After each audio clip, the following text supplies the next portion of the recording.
de la Argentina, del conurbano bonaerense, con muchas novedades, por cierto. Tenemos muchos temas para abordar en el programa de esta noche, ya terminando el mes de febrero, y bueno, con novedades muy fuertes, ¿no?, durante este mes, en términos nacionales, y lo que viene para marzo, porque se ha confirmado esta semana nada más ni nada menos que el 23 de marzo va a estar en la Argentina el presidente de los Estados Unidos, Barack Obama. Después de 18 años vuelve un presidente de los Estados Unidos a pisar suelo argentino para entrevistarse con el presidente de nuestro país. Había estado por última vez en la Argentina George Bush en 2005, ¿se acuerdan? En aquella famosa cumbre que se realizó en la ciudad de Mar del Plata, que me parece fue el comienzo del fin del enfriamiento, el comienzo del enfriamiento en las relaciones diplomáticas entre la Argentina y los Estados Unidos. Estados Unidos es el principal país que tiene inversiones en nuestra república. Es un dato sustancial del cambio de política exterior del gobierno argentino, en este caso encabezado por Mauricio Macri, con la confirmación entonces que Barack Obama, en un viaje que también va a ser histórico, porque primero va a estar en La Habana. Allí sí hacía mucho más tiempo que un presidente norteamericano no pisaba la isla, desde 1928 que un presidente de los Estados Unidos no pisaba territorio cubano. Bueno, esto finalmente va a suceder en el mes de marzo, con Obama yendo a Cuba, después del comienzo del deshielo también en las relaciones diplomáticas entre la isla y los Estados Unidos, y después de su viaje a Cuba va a arribar a la Argentina, en una fecha además emblemática, ¿no?, porque el 24 de marzo se estarán cumpliendo 40 años del último golpe cívico-militar en nuestro país, ¿no?, el 24 de marzo de 1976, y ese día el presidente de los Estados Unidos estará en la Argentina, lo que ha provocado ya, por supuesto, las críticas de los sectores más radicalizados del cristianismo, de la izquierda, diciendo, bueno, que es una provocación que Obama esté ese día en la Argentina. Pero lo cierto es que este es un cambio sustancial en el tema de la política exterior de la República Argentina, del gobierno de Mauricio Macri, que empieza a ver los frutos del trabajo también de la canciller Susana Malcorra, una profesional del tema, no así como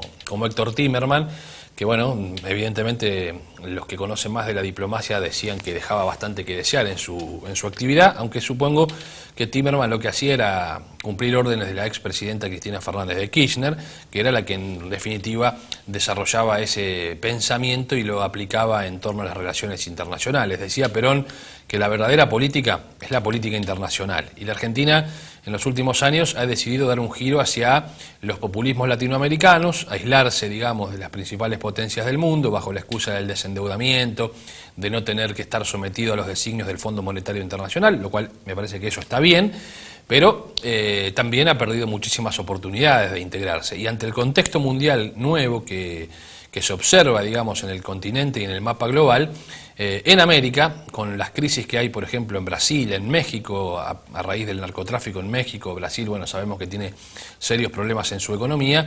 Al parecer la Argentina empieza a cobrar un rol y una importancia distinta, cargada quizá de oportunidades que el propio Mauricio Macri constató cuando estuvo en el Foro Económico de Davos en el mes de enero, se acuerdan, acompañado por Sergio Massa.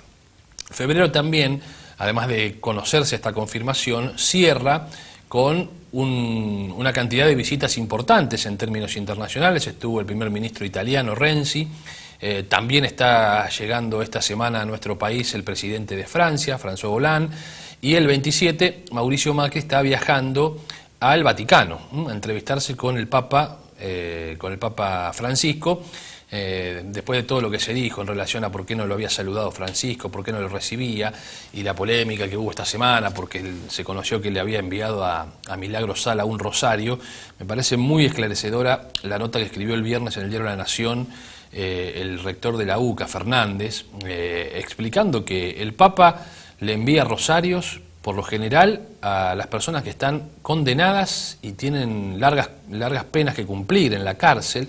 Esto no significa un apoyo a Milagro Sala ni estar de acuerdo con la política, y que hay una exageración, y en esto sí coincido, que cada actitud del Papa aquí en la Argentina la vemos como que está tratando de influir en la política doméstica. Y me parece que los argentinos en este caso, que tenemos la posibilidad de que el Papa sea de nuestra nacionalidad, nos terminamos mirando en el ombligo mucho más de lo que debiéramos, ¿no? Es una actitud bastante particular y común en nosotros, en nuestras características como argentinos, creer que somos un poco el centro del mundo y que cada cosa que hace el Papa en definitiva lo hace pensando en tratar de influir en la política doméstica de nuestro país. Yo recomiendo esa nota, si tienen la posibilidad de buscarla, la publicaron el viernes en el diario La Nación, del rector de la Universidad Católica Argentina, Fernández. Me parece que es muy interesante de ver una visión que además creo que es una visión cercana al Papa. Sabemos que Fernández es un hombre cercano al Papa Francisco, que por estos días también hizo otro viaje muy importante en América Latina, estuvo en México,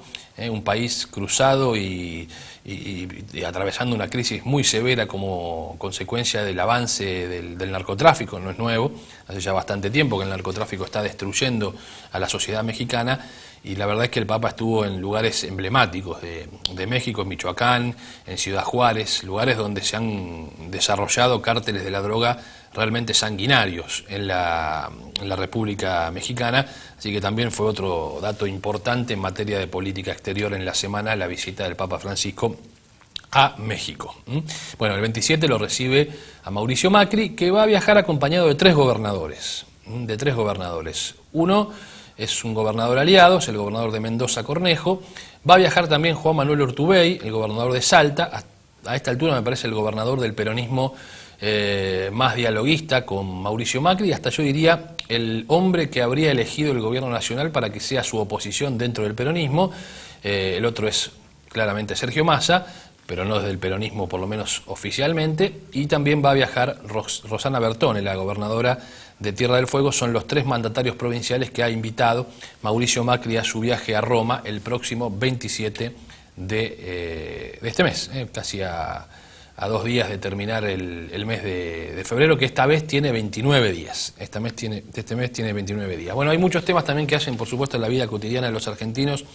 Uno de ellos, sin lugar a dudas, es el tema de los cortes en el suministro de energía eléctrica. Hubo zonas en esta región del conurbano que estuvieron casi una semana entera sin luz. En algunos casos se completó la semana sin luz. Hubo zonas de Los Polvorines, en el partido de Malvinas Argentinas, que también sufrieron 7 días consecutivos sin el suministro de energía eléctrica. En la semana en que se conoció también que el gobierno nacional ha decidido hacer cortes programados, como sucedía, algunos acordarán, en la época de Raúl Alfonsín, entre el 83 y el 89, como consecuencia de la crisis energética también en aquel entonces, por supuesto con mucho menos consumo que ahora. Había una crisis energética, se decidía cortar, programar los cortes, y de tal hora a tal hora se corta la luz, y ya sabía la gente que a esa hora no iba a tener suministro eléctrico, que ante una crisis fenomenal como la que estamos viviendo, me parece mucho más razonable que cuando te hacen un corte intempestivo, que no sabes ni cuándo te cortan ni cuándo regresa el suministro de energía eléctrica. Y aquí hay que ser muy claros, porque uno ve con muchísima virulencia a sectores del gobierno anterior, muy radicalizados en su concepción y en su concepto. Hay una forma de vida que es el kirchnerismo, que no tiene que ver exclusivamente con pertenecer a esa fuerza política o suscribir a las políticas que desarrolló Néstor y Cristina Fernández de Kirchner, sino que los argentinos, después de 12 años, lamentablemente hemos sufrido una especie de lavado de cabeza y una incorporación de comportamientos nuevos en nuestra vida, ¿no? Es decir, es todo o nada, es amigo o enemigo. Esta lógica se ha instalado en todos los ámbitos, porque también está sucediendo en aquellos que no estaban de acuerdo con el gobierno y que, sin embargo, con el gobierno anterior, digo, y que ahora están de acuerdo con este, o por lo menos querían que pierda el kirchnerismo, que también tienen reacciones muy parecidas a lo que se le criticaba al kirchnerismo, de no aceptar el disenso, de ser introspectivo, ante una opinión adversa descalificar y no escuchar. Me parece que es un comportamiento que lamentablemente se ha instalado casi como una cultura nueva de la Argentina, y que lo ha logrado establecer obviamente los últimos 12 años del gobierno kirchnerista, porque tenemos que ser claros, le piden a Macri que hable de la herencia recibida. Yo no sé por qué Macri no es tan explícito en contar qué país le dejó el kirchnerismo. Algunos dicen que es una cuestión de comunicación y de marketing, que sus asesores en esa materia, Durán Barba, Marcos Peña, dicen que la gente ya sabe que en definitiva todo esto es producto de la herencia kirchnerista y que no es necesario seguir repitiéndole las cosas y cargando con estos temas permanentemente. Bueno, no sé si esa es la razón o no. Lo cierto es que si nosotros tenemos hoy crisis en el suministro de energía eléctrica es como consecuencia de que durante 12 años en la Argentina no se invirtió un peso en ese tema porque las tarifas estuvieron congeladas y bajo ese populismo de decir nosotros no aumentamos las tarifas de los servicios públicos, por supuesto nadie puede invertir. Como dice el economista Juan Carlos de Pablo, precio es algo a lo que se puede conseguir. O sea, hay precio cuando algo se puede conseguir por ese precio, si no, no hay precio para algo. Es decir, la energía eléctrica no vale 20 pesos por mes, mucho menos por bimestre, no vale, no es algo real, es irreal. Es verdad, ustedes dicen, bueno, pero yo pagaba 20 pesos la factura. Bueno, sí, pero ¿qué sucedía? O te cortaban en cualquier momento, o te pedían que apagues el aire acondicionado, o íbamos a un colapso tal que quizá hubiera habido cortes de energía eléctrica prolongados durante varios días si es que no se aplicaba o no se empieza a aplicar, porque todavía no se aplicó, una mejora. Y para eso hay que tomar la primera decisión. Y la primera decisión es decir, señores, estamos en esta situación, esta es la circunstancia, este es el camino que tenemos que emprender. Es complicado en el comienzo, por supuesto que lo es. Nada que después de 12 años no se haya atendido, de un día para otro va a ser mágicamente resuelto, pero hay que empezar a transitar ese camino. Y cuando ese camino hay que empezar a transitarlo, bueno, por supuesto que al comienzo a veces las medidas son antipopulares, no es lo que nos gustaría que sucediera, no es grato saber que vas a pagar una factura de energía eléctrica más cara de lo que la venías pagando y que encima tenés que bancarte cortes programados. Es verdad, pero en algún momento el primer paso para resolver esa herencia tremenda en temas energéticos como en otras cuestiones que ha dejado el kirchnerismo, hay que darlo, hay que hacerlo. Y obviamente paga costo político, por supuesto, el que toma la decisión de hacerlo y de blanquearlo.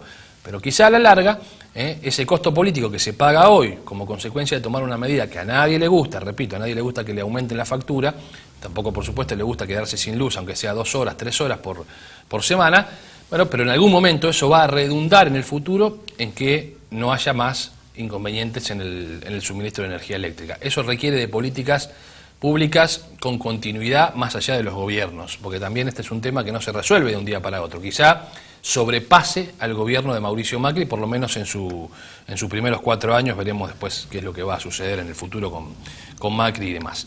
Así que me parece que esto es otro de los temas que obviamente impacta de lleno en el bolsillo de los argentinos, igual que la inflación. Eso sí es un tema complejo, por ahora no hay una clara forma de ver cómo van a resolver el tema de la inflación en la Argentina, porque tampoco el gobierno nacional ha tomado la decisión de hacer un ajuste feroz que implicaría quizá recortar fuertemente el gasto público, pero eso generaría muchísimo más desempleo, separaría la actividad económica como consecuencia de que se frenaría muchísimo el consumo y quizá pasaríamos momentos mucho más duros de arranque. Después, por supuesto, el tema debiera irse corrigiendo, pero claro, ningún gobierno trata de tomar tantas medidas negativas o no negativas, porque en el fondo pueden ser beneficiosas, pero digo, tan duras para soportar en un comienzo, sobre todo cuando veníamos acostumbrados casi a una fiesta. Esto es claramente el famoso dicho, después de una fiesta hay alguien que debe pagar la cuenta. Está bueno divertirse, comer, tomar, hasta algunos emborracharse, como ha pasado durante 12 años en el kirchnerismo, pero llega un momento que cuando viene el mozo y dice, señores, hay que pagar. Y cuando hay que pagar, a alguno que otro se le va la borrachera de golpe, otro mira para otro lado, se va, pone menos de lo que le tocaba poner, pero alguien la tiene que pagar. Y eso es lo que está sucediendo hoy con la herencia del kirchnerismo. Bueno, en el programa de esta noche vamos a meternos en otros temas que tienen que ver con la política regional. ¿Se acuerdan que la semana pasada hicimos el informe en el Consejo Deliberante de San Miguel, que fuimos un día cualquiera por la mañana con una cámara, con nuestra cámara, nuestra pequeña cámara, que no es una cámara oculta, está a la vista de todos? Fuimos a recorrer el Consejo Deliberante de San Miguel a ver cuántos concejales u oficinas abiertas encontrábamos en el mes de febrero en el Consejo Deliberante de San Miguel. Bueno, recorrimos allí, encontramos algunos concejales, algunas oficinas abiertas, muchas otras cerradas. La oficina del concejal Nieto ni siquiera armada todavía, evidentemente le cuesta arrancar al concejal Nieto en esta situación, pero bueno, fue una experiencia interesante como para conocer cómo se trabaja en un Consejo Deliberante. Estuvimos también en el Consejo Deliberante de José Cepaz y ese es el informe que vamos a ver en el programa de esta noche. Así que en un ratito lo vamos a poner en el aire. ustedes verán cuántos concejales había, quiénes no estaban, qué oficinas estaban cerradas, e incluso hasta pudimos hablar con el presidente del Consejo Deliberante de José Cepaz, con José Mondoví. Tema aparte, me da la sensación que hay una línea en José Cepaz muy enfocada en justamente sí remarcar la herencia recibida de parte de Carlos Urquiaga. Y sobre todo de los que son funcionarios de Mario Ishi, que en su mayoría también eran parte del gobierno de Carlos Urquiaga. Porque en definitiva, salvo algunas pocas personas, la mayoría de los que hoy tienen algún cargo con Ishi, otro cargo, porque en el gobierno de Urquiaga ocupaban un lugar, ahora quizá ocupan otro, pero la mayoría de los que estaban están. Por supuesto, hubo muchas bajas, gente que evidentemente no iba a trabajar y que fue dada de baja, pero la gran mayoría de los hombres de la primera línea del gobierno de Ishi estaban también en el gobierno de Urquiaga ocupando algún cargo o por lo menos tenían relación política con él. Bueno, hoy pareciera como que hay una línea de mostrar que lo que ha dejado Urquiaga ha sido gravísimo, ¿sí? Y que la herencia recibida ha sido una herencia muy pesada para el actual intendente de José Cepaz, Mario Ishi. Además, se conoció, lo publicó el sitio La Política Online, un indicio sobre un tema serio y grave, que es los fondos que se habrían girado a José Cepaz durante el gobierno de Carlos Urquiaga para levantar sedes de Cedronar, que es la Secretaría de Lucha contra las Adicciones de la República Argentina, y que ese dinero evidentemente se gastó en otra cosa, porque los centros no están. ¿Te acuerdas que alguna vez en este programa la consejera escolar Fabiana Schulstey del Frente Renovador vino y denunció que había pasado algo de eso en cuanto a las escuelas? O sea, que se había mandado plata para construir jardines de infante y que los jardines de infante, cuando uno iba al predio a donde supuestamente había dicho el ex intendente Urquiaga que estaban ya los jardines a punto de terminarse, lo que estaba allí eran solamente yuyos así de altos, digamos. ¿Se acuerdan? No sé si se acuerdan de eso, pero bueno, algo parecido habría sucedido con el tema del dinero que se mandó de la Cedronar a través del Ministerio de Planificación Federal para construir centros de prevención de adicciones. ¿Y están los centros construidos? No. ¿La plata llegó? Parece que sí. ¿En qué se gastó? Y bueno, esa es la gran pregunta que se hacen por estas horas. Me parece que este es un tema que habrá que seguirlo muy de cerca, porque además no sería el único municipio, José Cepaz, enrolado en el kirchnerismo, que durante los 4 años anteriores tuvo este tipo de situaciones donde se giró mucha plata, pero efectivamente no se sabe muy bien a dónde fue a parar. Otro tema de José Cepaz, que tampoco nadie sabe qué pasó, es el famoso túnel que se iba a hacer sobre la calle Pueyrredón y las vías del ferrocarril General San Martín, que se comenzó a hacer la obra, después se tapó, quedó en la nada, hoy no hay túnel y parece que tampoco la plata que supuestamente estaba destinada a ese lugar ya no está más. Por lo menos parece que en la cuenta del banco que tiene José Cepaz esa plata no está. Bueno, vamos a hacer la primera pausa, ¿les parece? Y después de la pausa sí nos meteremos en el Consejo Deliberante de José Cepaz. También esta noche vamos a tener una entrevista que hiciéramos con el presidente del bloque de senadores del Frente Renovador, Jorge Donofrio, un hombre que además fue mucho tiempo presidente de la Comisión de Seguridad en el Senado bonaerense, a propósito de lo que se viene, que es el anuncio que va a hacer Vidal, la gobernadora,